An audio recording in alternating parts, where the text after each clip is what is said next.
नमस्कार, मैं स्मिता श्रीवास्तव दैनिक जागरण से। आज हम बात करेंगे सारे जहां से अच्छा के स्टार कास्ट प्रतीक, अनूप और सनी हिंदुजा से। आप तीनों का बहुत बहुत स्वागत है। प्रतीक, सबसे पहले तो आपको बहुत बहुत बधाई। आज गांधी की खबर आई है कि टोरंटो फिल्म फेस्टिवल में प्रीमियर हो रहा है। जी। तो कैसा नाता रहा है फिल्म फेस्टिवल वगैरह से? और ये तो पहली इंडियन सीरीज़ है जो टोरंटो में जा रही है। हाँ, तो मैं भी मैं आगे कुछ फिल्मों को लेके एक दो फिल्म फेस्टिवल में गया हूँ, पर ये अब तक का सबसे बड़ा अनुभव होने वाला है, क्योंकि जैसे आपने कहा ये पहली इंडियन सीरीज़ है जो टिफ़ में जा रही है। टिफ़ के 50 साल हैं आज, इस बार 50 मनाया जा रहा है और वो भी गांधी के साथ जा रहे हैं, तो थैंक यू। तो गांधी बनना, और इस समय हालांकि शो पे आती हूँ मैं फिर भी, लेकिन अब गांधी जब वहाँ दिखेंगे तो कैसी फीलिंग है? गांधी जी तो वैसे तो हम सब जानते हैं, लेकिन आपको गांधी के तौर पे देखेंगे तो आपके लिए कैसी फीलिंग है? मेरे लिए तो बहुत कमाल की फीलिंग है ये, मतलब जीवन का सबसे कीमती अनुभव होने वाला है मेरे लिए ये। शूट तो हम कर ही चुके हैं और ये सीरीज़ ऐसी है कि first made in India for the global हम बोल सकते हैं, वैसी सीरीज़। और गांधी जी की कहानी पहली बार 100% इंडियन क्रू के साथ बनाई गई और उनके पूरे जीवन को दिखाने वाले हैं। बिल्कुल। तो अनूप, कैसा था जब सारे जहां से अच्छा आपको मिला? क्योंकि अभी तक तो हम आपको बहुत अलग अलग कैरेक्टर उसमें देखते आ रहे हैं, तो कैसी थी पहली रिएक्शन जब आपको बोला गया आपको ये कैरेक्टर प्ले करना है? मेरे पास जब तक ये शो आया था तब तक प्रतीक, सनी और कुछ और अच्छे एक्टर्स जो हैं वो इसमें कास्ट हो चुके थे। तो मैंने जब अपना रोल पढ़ा तो रोल तो अच्छा था ही था, लेकिन इस बात की भी बहुत खुशी थी कि एक अच्छी टीम के साथ एसोसिएट हो रहा हूँ मैं। The creative people behind the show, production house, platform. तो ऑब्वियसली रोल तो सबसे पहले देखा था, लेकिन आई थिंक ये it was like a icing on the cake कि यार it's going to be a good ride. लेकिन सनी, आपसे पहले जानना चाहेंगे कैसा स्पाई थ्रिलर से फैसिनेशन रहा? आपका भी, आप दोनों से भी कैसा फैसिनेशन रहा? क्योंकि ये शो स्पाई थ्रिलर पे है। स्पाई थ्रिलर पे हमने पहले भी बहुत चीज़ें देखी हैं, तो कहीं ना कहीं आप तीनों के दिमाग में रहा होगा कि हमें जब स्पाई थ्रिलर ऑफर होगा तो हम क्या करना चाहेंगे, हमें क्या चाहिए। तो वो क्या चीज़ें आप लोगों के दिमाग में थी? इंडिया पाकिस्तान पे है सब कुछ, आप बताओ।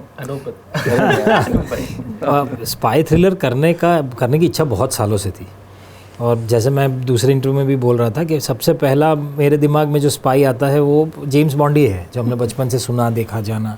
और उसके इर्द गिर्द फिर कई सारी कहानियों को भी पढ़ते थे, कुछ कॉमिक बुक्स में भी पढ़ते थे। उनके पास ऐसी घड़ी है जो कुछ भी, मतलब यहाँ से एक तार निकलता है, वहाँ से कुछ उठा सकता है।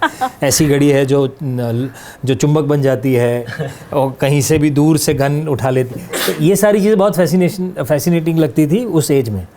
धीरे धीरे जब क्योंकि कुछ दोस्त हैं जो आर्मी में काम करते हैं, कुछ दोस्त हैं जिनका IAS और IPS उनके फादर्स वैसे रहे हैं, तो उनसे जब बात करते तब पता चला कि ये ज़िंदगी बहुत अलग है। क्योंकि जैसे पुलिस को भी हम एक तरह से देखते हैं फिल्मों में, और जब रियल लाइफ में कभी किसी पुलिस से आपकी बातचीत हो तो उनका जीवन बहुत अलग तरह से चलता है। वैसे ही स्पाइज के वर्ल्ड में भी ये होता है कि हम जो देख रहे हैं वैसा कुछ नहीं होता। बिल्कुल। वो ऐसे इंसान हैं हमारे जैसे कि उनके जो सारे सेंसेस हैं वो अलग तरह से काम करते हैं। बिल्कुल। और हम तो फिर इस सीरीज़ में तो हम 70 के दशक की बात कर रहे हैं, जहाँ पर ना टेक्नोलॉजी थी ना कुछ था। सिर्फ उनकी सबसे बड़ी टेक्नोलॉजी उनका दिमाग था, उनकी सोच थी। बिल्कुल। और उनके जितने टूल्स थे वो सारे ह्यूमन बींग्स थे, और वहीं से इन्फॉर्मेशन लाना। अच्छा, दूसरा सबसे बड़ा जो रिविलेशन था वो ये था कि स्पाइस का काम लड़ाई लड़ना नहीं है, लड़ाई को अवॉइड करना है। उनका काम है वॉर बचाना। तो ये पूरा एंगल जब अलग तरह से देखते हो तो आपकी दुनिया बदल जाती है कि हमने जो अब तक सोचा वो शायद गलत सोच रहे थे। बिल्कुल बिल्कुल सही बात है। अनूप, क्या था आपके लिए? नहीं, बिल्कुल प्रतीक ने एकदम बात सटीक तरीके से रखी है अपनी बात, कि ह्यूमन इमोशंस को हम दिखा सकते हैं, हम आम जिंदगी में हम एक्सप्रेस कर सकते हैं। ये जो जासूस हैं ये बेचारे अपने इमोशंस को एक्सप्रेस भी नहीं कर पाते, कहीं पर एक्सप्रेस नहीं कर सकते। तो ये एक बहुत बड़ा इम्पॉर्टेंट एंगल जो है वो हमें समझ में आया है कि नहीं यार, असली स्पाई तो ये होते हैं जो कर कुछ और रहे हैं, दिमाग में कुछ और चल रहा है, लेकिन दिखाना कुछ और है। बिल्कुल। वो मुझे लगता है सबसे मुश्किल काम होता है। जो दिल में चल रहा है वो दिखा देना थोड़ा आसान होता है, लेकिन जो दिल में चल रहा है उसको ना दिखाना is the most difficult job. I think that is the fascinating part of this whole series. और जो सीरीज़ का जो पूरा अप्रोच है जो मेकर्स ने रखा है, प्लेटफॉर्म ने जो एक अप्रोच रखा है कि किस तरीके से हमें इस सीरीज़ को प्रेजेंट करना है, वो यही है कि हमें जासूस के काम को लार्जर देन लाइफ नहीं दिखाना, जो है वो दिखाना है। बिल्कुल। सनी, योद्धा के बाद एक बार फिर आपको मेकर्स ने पाकिस्तानी ही कैरेक्टर में देखा है तो क्या वजह लगती है? मतलब आपका डिक्शन बहुत अच्छा है, उच्चारण कहना चाहिए बहुत अच्छा है, जो आपने मेहनत की है, या क्या मतलब क्या चीज़ें हैं जो लगता है आपको मेकर्स बहुत आसानी से आपको उस कैरेक्टर में देख ले रहे हैं?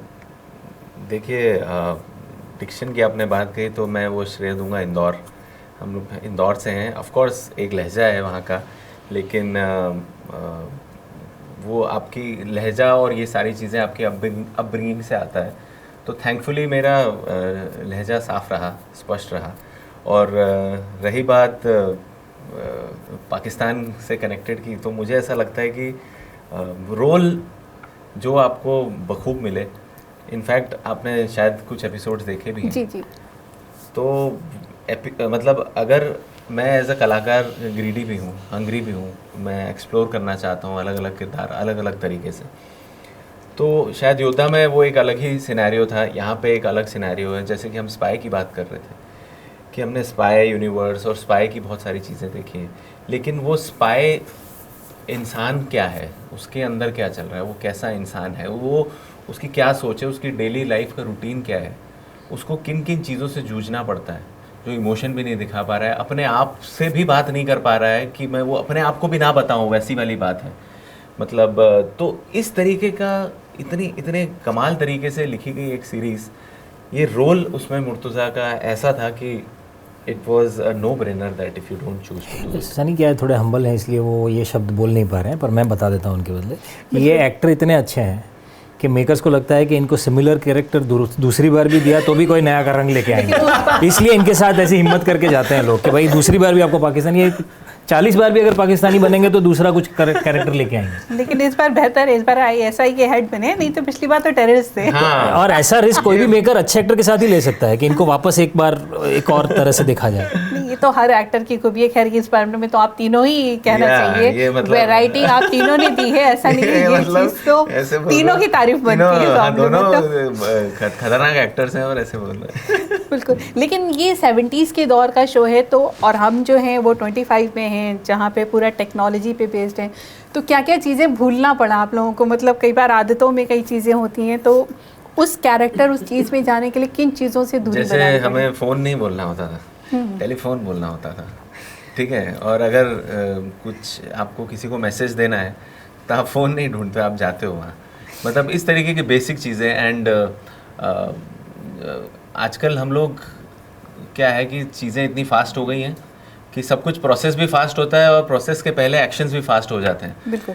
लेकिन उस दौरान में आप सुनते थे, किसी की बात समझते थे, एक ग्रेविटास हुआ करता था कि हाँ ये बात हुई, you actually used to hear each other, जो कि बहुत कम हो गया है अभी। जब आपके वो दौर ऐसा था जब एक्चुअली आपके फ्रेंड्स होते थे और ऐप्स नहीं होते थे। बिल्कुल। तो वो एक दौर इस तरीके का था, तो इस तरीके के चेंजेस थे। And also it was a great feeling you know to be in that era.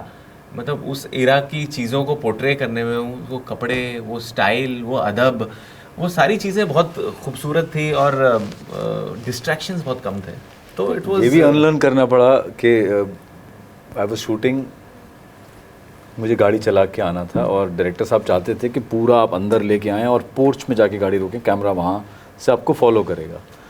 अब आदत नहीं है कि गाड़ी की लेंथ इतनी ज़्यादा है, हर बार टर्निंग में ध्यान रखना पड़ता था। अब वो ज़माने तो थे नहीं कि भैया इधर किया तो सीधा स्क्रीन पे आ गया, जैसे ही आपने रिवर्स करके दबाया स्क्रीन पे आपको सब दिख गया कि पीछे कहाँ से करना है, कैसे, कुछ नहीं।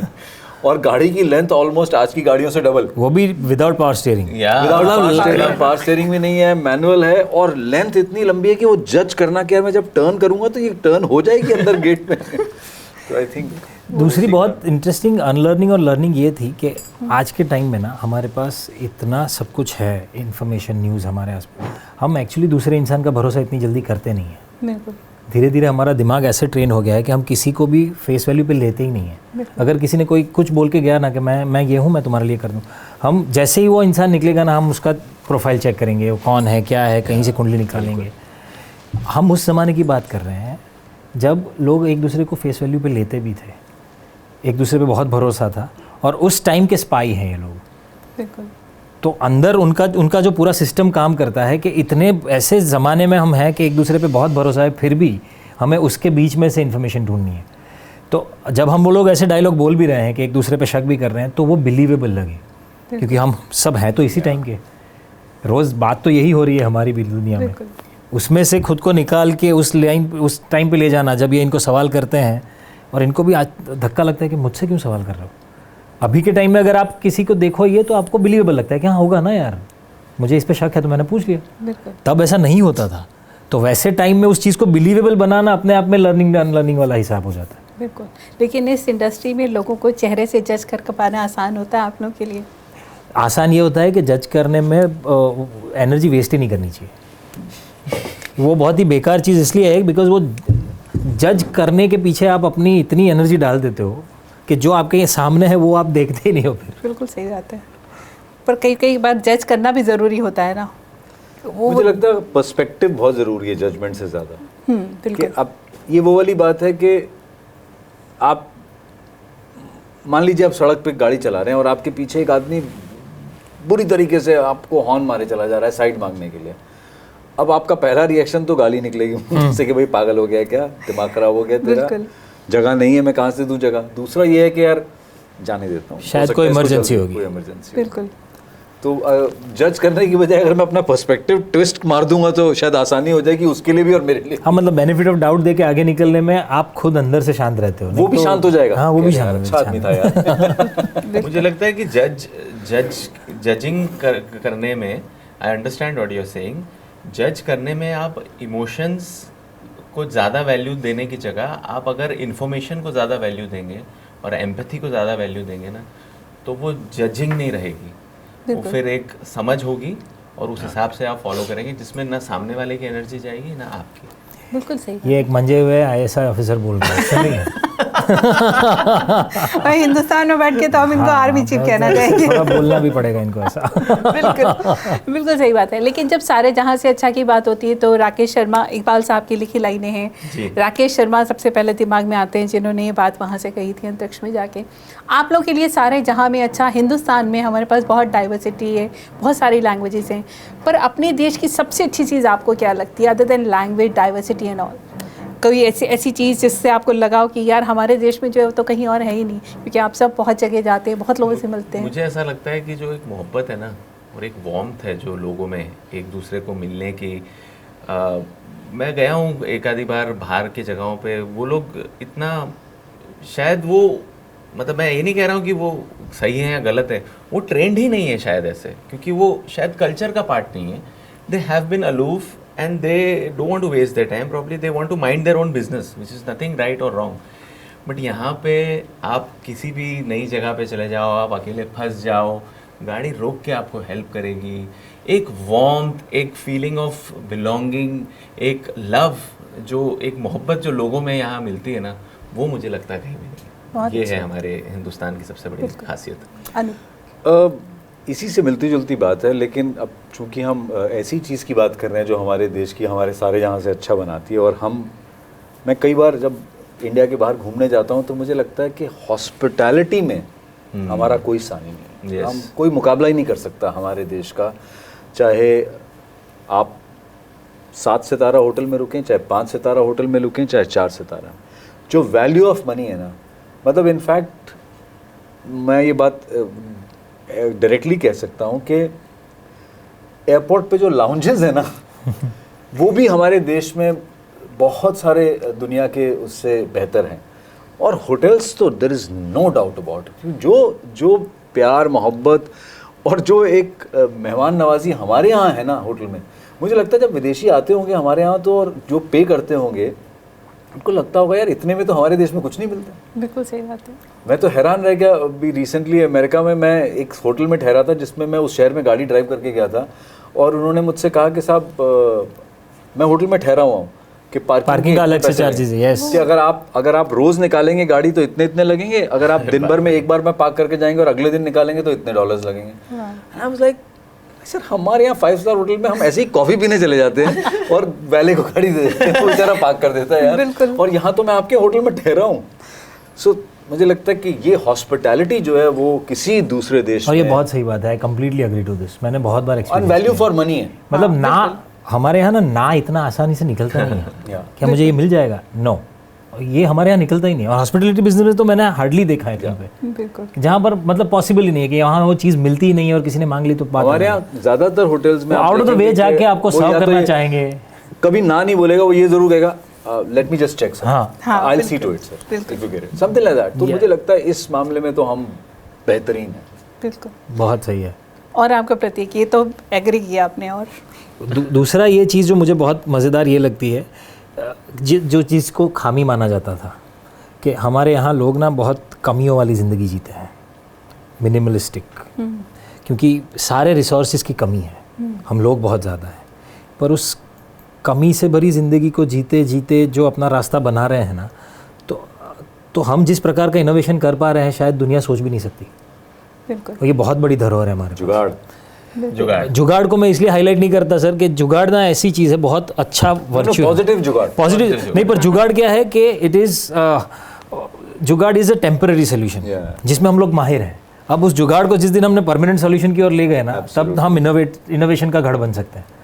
तो ये एक जर्नी अभी हमें तय करनी बाकी है, पर ये जुगाड़ करते करते जो हमारा दिमाग तय हुआ है ना कि कहीं भी कोई भी चीज़ हमें रोकती नहीं है। बिल्कुल सही बात है। चलिए चलते चलते एक आखिरी सवाल कि क्योंकि देशभक्ति पे आधारित शो है, आप लोगों को इस शो के अलावा कोई देशभक्ति का कैरेक्टर कहा जाए, चुना जाए, जो पिछली फिल्में आई हैं, शोज़ आए हैं, तो वो कैरेक्टर कौन सा आप जीना चाहेंगे और क्यों जीना चाहेंगे? मैं सरदार पटेल का कैरेक्टर ज़रूर जीना चाहूँगा। उन्होंने जो किया था और जिस समय में उन्होंने उस सारी चीज़ों के बारे में सोचा था, तब हम एक देश भी नहीं थे, अलग अलग कस्बे थे, तो जाके उन सबको ले आके एक देश में परिवर्तित करना और उस पॉइंट से शुरू करना जहाँ पर हम शायद पृथ्वी के वो जो पूरा नक्शा था उसमें हम थे भी नहीं, बिल्कुल, और हम अपने आप को बना रहे थे तब उन्होंने किस हिसाब से ये सारी चीज़ों को किया होगा वो मैं सोच भी नहीं पाता कभी। मतलब जितना भी पढ़ा है उनके बारे में मुझे बहुत फैसिनेटिंग लगता है। बिल्कुल, रियासतें अलग अलग थी, उनको जी। एक साथ लाए थे। अनु, मतलब ऐसे एक को चुनना बड़ा मुश्किल है। एक ही चुनना है, एक ही चुनने का मौका मिला, इतने सारे हमारे पास उन्होंने कहा कि सरदार पटेल, उनका एक अलग रोल था।